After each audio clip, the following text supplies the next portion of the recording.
My dear students, welcome again. मैं Manvendra Yadav sir आप सभी का स्वागत करता हूं इस सेकंड वीडियो लेक्चर में। इसका मैं फर्स्ट पार्ट बना चुका हूं जिसमें मैंने आपको सब्जेक्ट पार्ट के बारे में बताया। सेंटेंस के दो पार्ट होते हैं, सब्जेक्ट और प्रेडिकेट। सब्जेक्ट का क्वालिफायर, सब्जेक्ट के दो पार्ट हैं, क्वालिफायर और मेन वर्ड। इसके और भी मैंने तीन पार्ट और बताए थे, डिटर्मिनर, एडजेक्टिव और एडजेक्टिवल फ्रेज। ये मैं फर्स्ट वीडियो लेक्चर में बता चुका हूँ। अब मैं बात कर रहा हूँ सेंटेंस का सेकंड पार्ट होता है प्रेडिकेट, यानी कि सब्जेक्ट को छोड़ करके पूरा का पूरा भाग प्रेडिकेट होता है। और प्रेडिकेट के तीन पार्ट हो गए। सबसे पहला वर्ब। वर्ब के दो पार्ट होते हैं, हेल्पिंग वर्ब और मेन वर्ब, यानी कि वर्ब कितने प्रकार के होते हैं, दो, हेल्पिंग वर्ब और मेन वर्ब। दूसरा क्या है, ऑब्जेक्ट। ऑब्जेक्ट में भी दो पार्ट है, डायरेक्ट ऑब्जेक्ट और इनडायरेक्ट ऑब्जेक्ट। ऑब्जेक्ट भी दो प्रकार के होते हैं, अभी मैं इसको ही बता रहा हूँ, सारी चीज़ों को भी अब समझाएंगे। कॉम्प्लीमेंट। कॉम्प्लीमेंट के दो पार्ट हैं, सब्जेक्ट कॉम्प्लीमेंट, ऑब्जेक्ट कॉम्प्लीमेंट। ये होते क्या है, इनकी डेफिनेशन क्या है, एग्जाम्पल से हम इन चीज़ों को समझते हैं। सबसे पहली बात है हमारे सामने प्रेडिकेट। प्रेडिकेट क्या होता है, जैसे देखो ये कोई सेंटेंस लिखते हैं, जैसे मैंने कहा सी राइट्स आर नोबल, वह नोबल लिखती है। तो इस सेंटेंस में सब्जेक्ट क्या है, प्रेडिकेट क्या, बहुत आसान है। इसमें सी क्या होगा, सब्जेक्ट होगा। ये पूरा पार्ट सब्जेक्ट।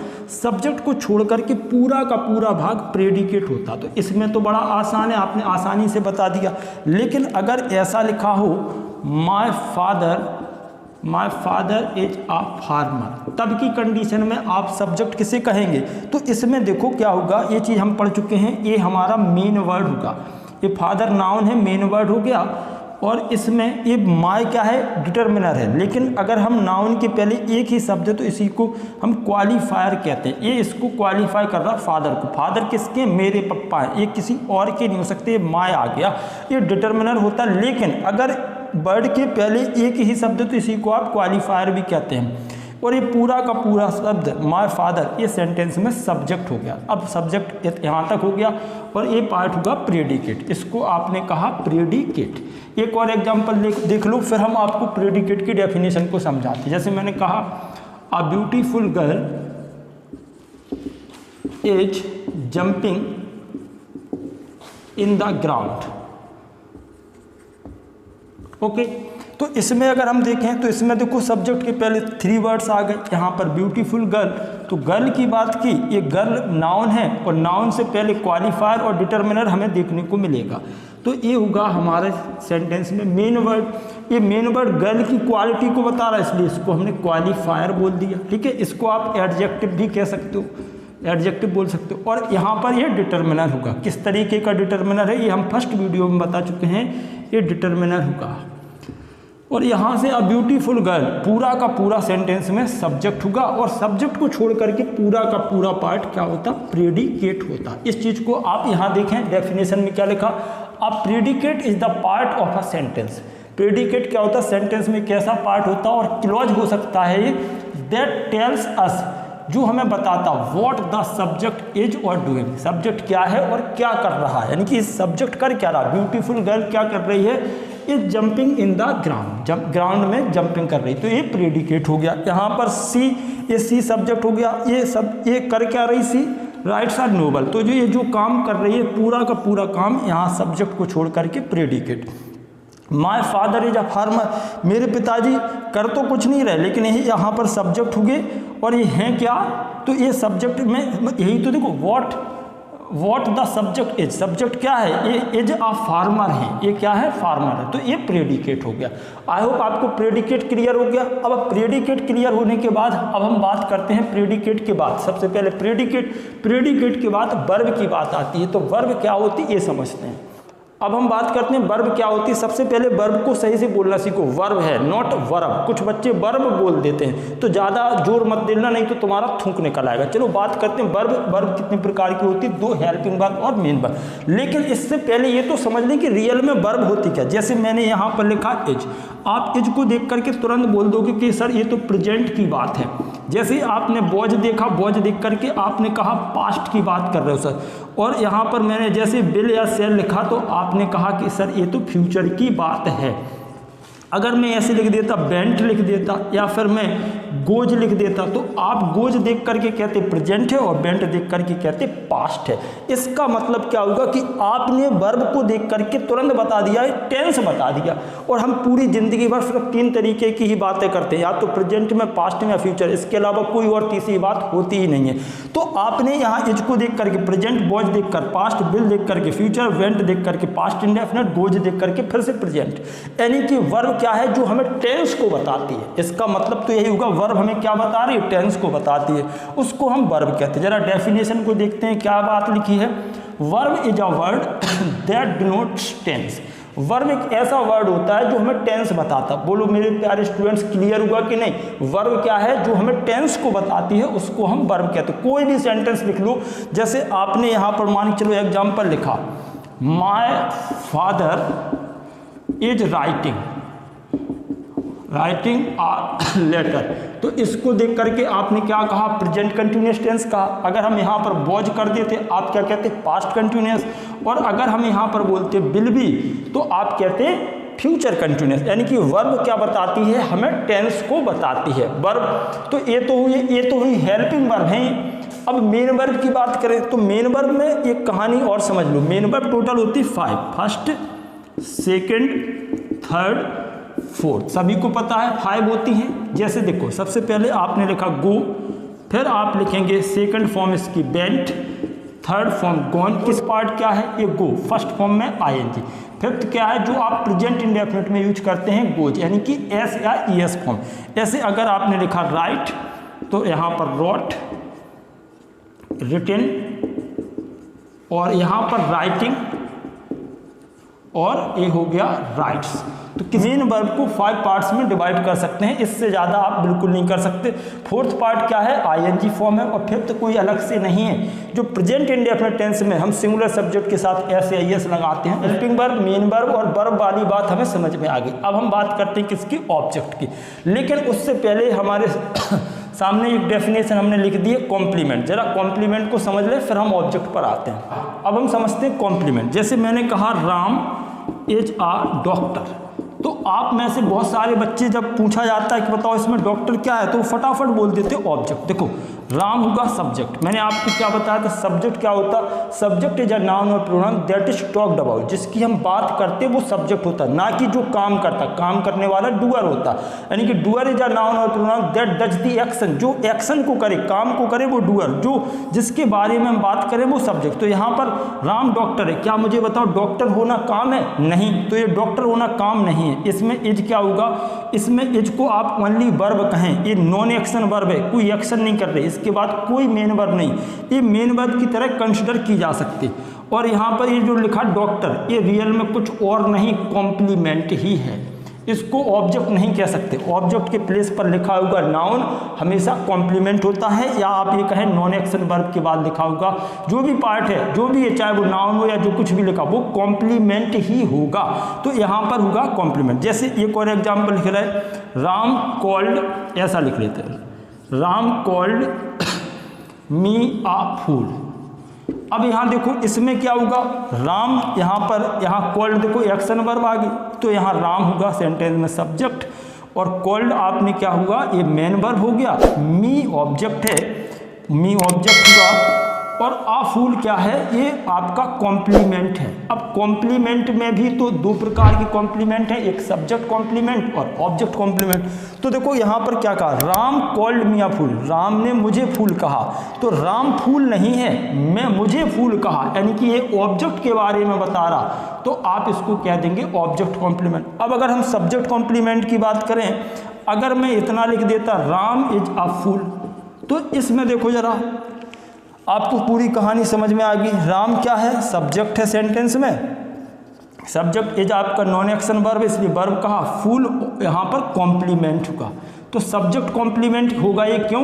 क्योंकि यहाँ देखो राम के बारे में बात कर रहा है, राम के बारे में बात कर रहा है, तो ये हो गया सब्जेक्ट कॉम्प्लीमेंट। तो आपको कॉम्प्लीमेंट क्या होता है, सब्जेक्ट कॉम्प्लीमेंट क्या है, ऑब्जेक्ट कॉम्प्लीमेंट क्या है, ये सब समझ में आ गया। कॉम्प्लीमेंट की डेफिनेशन देख सकते हैं, कॉम्प्लीमेंट इज अ नाउन और pronoun that is written after a non action verb. देखो यहाँ पर ये नॉन एक्शन वर्ब के बाद लिखा, लेकिन अगर कभी मेन वर्ब आ जाएगी तो उसमें वो क्या होगा, ऑब्जेक्ट कॉम्प्लीमेंट बन जाएगा, क्योंकि वो ऑब्जेक्ट के बारे में बात कर रहा, तो ऑब्जेक्ट कॉम्प्लीमेंट। और यहाँ पर देखो सब्जेक्ट के बारे में बात हो रहा, Ram is a doctor, doctor कौन है, राम, तो ये कॉम्प्लीमेंट अकेला कह दो, या फिर अगर सब्जेक्ट की बात करें तो ये सब्जेक्ट कॉम्प्लीमेंट हुआ। तो आपको एक कॉम्प्लीमेंट की डेफिनेशन क्लियर हो, कॉम्प्लीमेंट और ऑब्जेक्ट कॉम्प्लीमेंट में कोई दिक्कत नहीं है। सब्जेक्ट कॉम्प्लीमेंट, कॉम्प्लीमेंट क्या है इसकी मैं डेफिनेशन लिख दे रहा हूँ, ऑब्जेक्ट कॉम्प्लीमेंट आप अपने आप बना लेना। Subject complement, subject complement is anything that talks about subject, यानी कि सब्जेक्ट कॉम्प्लीमेंट क्या होता, कुछ भी हो सकता जो सब्जेक्ट के बारे में बात करे। और यहाँ पर अगर हम ऑब्जेक्ट कॉम्प्लीमेंट की बात करें तो आप बता देंगे object complement is anything that talks about object, ठीक है। तो ये हो गए। अब बात हमें सिर्फ समझना है डायरेक्ट ऑब्जेक्ट और इनडायरेक्ट ऑब्जेक्ट। क्रिकेट में हम लोगों ने वर्ब को समझ लिया, वर्ब हेल्पिंग वर्ब और मेन वर्ब, वर्ब के दो पार्ट होते हैं। कॉम्प्लीमेंट को भी समझ लिया, सब्जेक्ट कॉम्प्लीमेंट और ऑब्जेक्ट कॉम्प्लीमेंट। अब हमारा एक पार्ट रह गया जो कि बहुत इंपॉर्टेंट है, ऑब्जेक्ट। ऑब्जेक्ट के दो पार्ट हैं, डायरेक्ट ऑब्जेक्ट और इनडायरेक्ट। सबसे पहले समझते हैं ऑब्जेक्ट क्या है। तो ऑब्जेक्ट को समझने के लिए पहले हम इन एग्जाम्पल्स को सॉल्व करते हैं, इससे हमें ऑब्जेक्ट भी समझ में आ जाएगा, helping verb, main verb, complement, सारी की सारी चीज़ें समझ में आ जाएंगी। तो guys now look at the white board और एग्जांपल्स को देखते हैं। सबसे पहले हम एग्जांपल को सॉल्व करते हैं। इसमें अगर हम देखें he broke the chair, he sentence में सब्जेक्ट होगा, ब्रोक क्या होगा, मेन वर्ब है, ब्रोक क्या होगा, मेन वर्ब, यानी कि वर्ब के दो पार्ट होते हैं, इसमें हेल्पिंग वर्ब नहीं मेन वर्ब, और द चेयर इस सेंटेंस का ऑब्जेक्ट है। अब आप कहोगे सर ये कौन सा ऑब्जेक्ट है, डायरेक्ट और इनडायरेक्ट ऑब्जेक्ट है। तो एक बात हमेशा याद रखना, अकेला ऑब्जेक्ट हमेशा डायरेक्ट ऑब्जेक्ट होता है, उसको लिखने की जरूरत नहीं है, एक ओनली आप ऑब्जेक्ट लिख दो। जब दो ऑब्जेक्ट होंगे तब हम बताएंगे कि एक डायरेक्ट, एक इनडायरेक्ट है और एक डायरेक्ट है। अब यहाँ देखो he called me stupid, he sentence में सब्जेक्ट हो गया, कॉल्ड यहाँ पर मेन वर्ब है, V2 है वर्ब की सेकंड फॉर्म, मी यहाँ पर ऑब्जेक्ट होगा, अकेला ऑब्जेक्ट है, तो इनडायरेक्ट और डायरेक्ट लिखने की जरूरत नहीं। स्टूपिड क्या होगा, ये कॉम्प्लीमेंट होगा, फिर से ये क्या हो गया, कॉम्प्लीमेंट। कॉम्प्लीमेंट क्या होगा, देखो ये कौन सा कॉम्प्लीमेंट है, ही कॉल्ड मी, उसने मुझे कहा, स्टूपिड कहा, तो ये वह खुद स्टूपिड नहीं है, मुझे स्टूपिड कह रहा है, तो ये ऑब्जेक्ट कॉम्प्लीमेंट होगा। नेक्स्ट लिखा सी गेव मी आ लेटर। अब यहाँ पर देखो दो ऑब्जेक्ट हैं, ये सेंटेंस में सब्जेक्ट होगा, गेव होगा मेन वर्ब की सेकंड फॉर्म V2 है, मी यहाँ पर एक दिया है और आ लेटर दिया। तो अब हमें समझना है कि कौन सा ऑब्जेक्ट डायरेक्ट ऑब्जेक्ट है और इनडायरेक्ट ऑब्जेक्ट क्या है। इससे पहले हम डेफिनेशन पर आते हैं। ऑब्जेक्ट क्या होता है, ऑब्जेक्ट इज अ नाउन और pronoun that is written right after an action verb. Action verb यानी कि ऐसी वर्ब जो एक्शन कर रही, काम कर रही, उसके बाद अगर जो चीज़ लिखी जाती है उसको हम ऑब्जेक्ट कहते हैं। देखो ही ब्रोक द चेयर, उसने कुर्सी तोड़ी, ब्रोक क्या होगा, ये मेन वर्ब है, यहाँ पर ये एक्शन वर्ब है, उसने काम क्या होगा, तोड़ने का, चेयर, तो ये ऑब्जेक्ट होगा। यानी कि एक्शन वर्ब के बाद लिखी जाने वाली चीज ऑब्जेक्ट होती है। ऑब्जेक्ट इज अ नाउन और a pronoun that is written right after an action verb. Action verb के बाद लिखा तो वो ऑब्जेक्ट होगा। ही कॉल्ड, यहाँ पर एक कॉल्ड एक्शन वर्ब, क्या काम होगा, बुलाया गया, पुकारा गया, किसको, मी, मुझे पुकारा गया। स्टूपिड कहा गया, मुझे पुकारा नहीं गया, सॉरी मुझे स्टूपिड कहा गया। तो यहाँ पर आप देखें ये कॉल्ड एक्शन वर्ब है, इसके बाद ऑब्जेक्ट लिखा, तो एक्शन वर्ब के जस्ट बाद ऑब्जेक्ट होता है। यहाँ पर लिखा सी गेव, यहाँ पर ये एक्शन वर्ब है गेव और उसने मुझे दिया, क्या दिया, मी आ लेटर। जरा इस एग्जाम्पल को समझने से पहले हम इस पर आएंगे। पूजा गेव राम आ पेन। अब जरा बताओ ये डायरेक्ट ऑब्जेक्ट है या इनडायरेक्ट ऑब्जेक्ट है। पूजा ने राम को पेन दिया। अब बताओ पूजा, अगर हम इसमें पेन को ना बोले यानी कि इस पेन को लिखे ना तो क्या होगा, पूजा गेव राम, पूजा ने राम दिया। क्या पूजा राम दे सकती, कोई लड़की राम दे सकती? अगर ऐसा होता तो आप पूजा के पास जाते, क्या देते, राम दे दो, श्याम दे दो, आज के लिए मुझे उसके पप्पा दे दो, ये दे दो, वो दे दो, मिल जाए। कोई व्यक्ति किसी इंसान को नहीं दे सकता। यानी कि ये जो सेंटेंस में होगा ये रियल में क्या होगा, इनडायरेक्ट ऑब्जेक्ट होगा। ये इनडायरेक्ट ऑब्जेक्ट होगा, इनडायरेक्ट ऑब्जेक्ट, ठीक है। और ये पेन क्या होगा, डायरेक्ट ऑब्जेक्ट होगा। Direct object. अब जरा समझना इस बात को, पूजा गेव राम अ पेन, पूजा ने क्या दिया, राम को पेन दिया। हम राम को लिखें या ना लिखें कोई फर्क नहीं पड़ रहा, अगर हम राम को यहाँ से हटा भी देते तब भी ये सेंटेंस करेक्ट होगा, पूजा गेव अ पेन, पूजा ने पेन दिया, ये बिल्कुल पॉसिबल है, पूजा पेन दे सकती। लेकिन अगर हम पेन को ना लिखें तो ये सेंटेंस ही गलत हो जाए, यानी कि जिस ऑब्जेक्ट को लिखने पर, जिस ऑब्जेक्ट को ना लिखें तो सेंटेंस ही गलत हो जाए, उसको कहेंगे डायरेक्ट ऑब्जेक्ट। यानी कि डायरेक्ट ऑब्जेक्ट को लिखना बहुत जरूरी है, बगैर डायरेक्ट ऑब्जेक्ट के सेंटेंस कंप्लीट नहीं होगा। पूजा गेव, पूजा ने दिया, क्या दिया भाई ये तो बताओ, पेन दिया, किसको दिया, राम को। तो यहाँ पर ये होगा इनडायरेक्ट ऑब्जेक्ट, इसको लिखो या ना लिखो कोई फर्क नहीं पड़ता, लेकिन अगर आपने लिखा है तो ये राम क्या हो गया, इनडायरेक्ट ऑब्जेक्ट। अब आओ इस पर, सी गेव मी अ लेटर, उसने मुझे क्या दिया, लेटर दिया, तो मी कौन सा ऑब्जेक्ट होगा भाई, डायरेक्ट ऑब्जेक्ट हो गया, और लेटर होगा डायरेक्ट ऑब्जेक्ट। अब जरा आप इसमें से मी को हटा के देखो कोई फर्क नहीं पड़ेगा, सी गेव अ लेटर, उसने लेटर दिया। अब अगर लेटर को हटा के देखो, सी गेव मी, उसने मुझे दिया, तो कोई मुझे नहीं दे सकता, ठीक है ना, तो ये गलत हो जाएगा। यानी कि इसको लिखें या ना लिखें, इनडायरेक्ट ऑब्जेक्ट को लिखो या ना लिखो फर्क नहीं पड़ेगा। अब इसी के हिसाब से डेफिनेशन देखो, डायरेक्ट ऑब्जेक्ट क्या होता, direct object is a noun और a pronoun that makes the verb complete, जो वर्ब को कंप्लीट बनाता है उसको हम बोलते हैं डायरेक्ट ऑब्जेक्ट। डायरेक्ट ऑब्जेक्ट क्या होता है, indirect object is a noun और pronoun that does not receive direct effect of the verb, verb के डायरेक्ट इफेक्ट को रिसीव नहीं करता, उसको हम बोलते हैं इनडायरेक्ट ऑब्जेक्ट। यानी कि इसको लिखो या ना लिखो कोई फर्क नहीं पड़ रहा। अब यहाँ पर एक क्वेश्चन दिया, आई एम अ टीचर, तो आई यहाँ पर सब्जेक्ट होगा, एम यहाँ पर नॉन एक्शन वर्ब है, और टीचर होगा कॉम्प्लीमेंट, इसको हम समझ चुके थे, ठीक है। अब अगर हम इसमें देखें, the boys elected him captain, the boys पूरा का पूरा सब्जेक्ट होगा, ठीक है, पूरा सब्जेक्ट होगा। अब अगर उसको और डिफाइन कर दोगे, ज़्यादा डिस्क्राइब करोगे तो बॉयज मेन वर्ड होगा, द आपका क्वालिफायर हो जाएगा। इलेक्टेड सेंटेंस में मेन वर्ब की सेकंड फॉर्म पर, लेकिन है तो ये पूरा सब्जेक्ट, ये मेन वर्ब की सेकंड फॉर्म, और मेन वर्ब के बाद लिखा होगा क्या होता, ऑब्जेक्ट। अब यहाँ पर दो बातें लिखी हैं, हिम और कैप्टन, तो बॉयज ने इलेक्ट किया किसको, द बॉयज इलेक्टेड हिम को इलेक्ट नहीं किया, कैप्टन को इलेक्ट किया, तो कैप्टन लिखना जरूरी है। तो यहाँ पर ये होगा डायरेक्ट ऑब्जेक्ट और ये होगा इनडायरेक्ट ऑब्जेक्ट। अब मुझे बताओ, प्रेडिकेट का ये पार्ट बहुत अच्छे से आप लोगों को समझ में आ गया? अगर बहुत अच्छे से समझ में आ गया तो वीडियो को फटाफट से लाइक शेयर कमेंट कर दीजिए, और अगर आपने अभी तक चैनल को सब्सक्राइब नहीं किया तो खुद भी चैनल को सब्सक्राइब करिए, और अपने दोस्तों को, भाइयों को, सबको बताइए कि ये चैनल सबसे बेस्ट चैनल है। यहाँ पर आपको पूरा कंटेंट मिलता है, चाहे एकेडमिक की बात करूँ, चाहे कॉम्पिटिटिव एग्जामिनेशन की, और साथ ही साथ इंग्लिश स्पोकन के भी वीडियोज में डालता रहता हूँ। तो बोले थैंक यू सो मच, मिलते हैं नेक्स्ट वीडियो।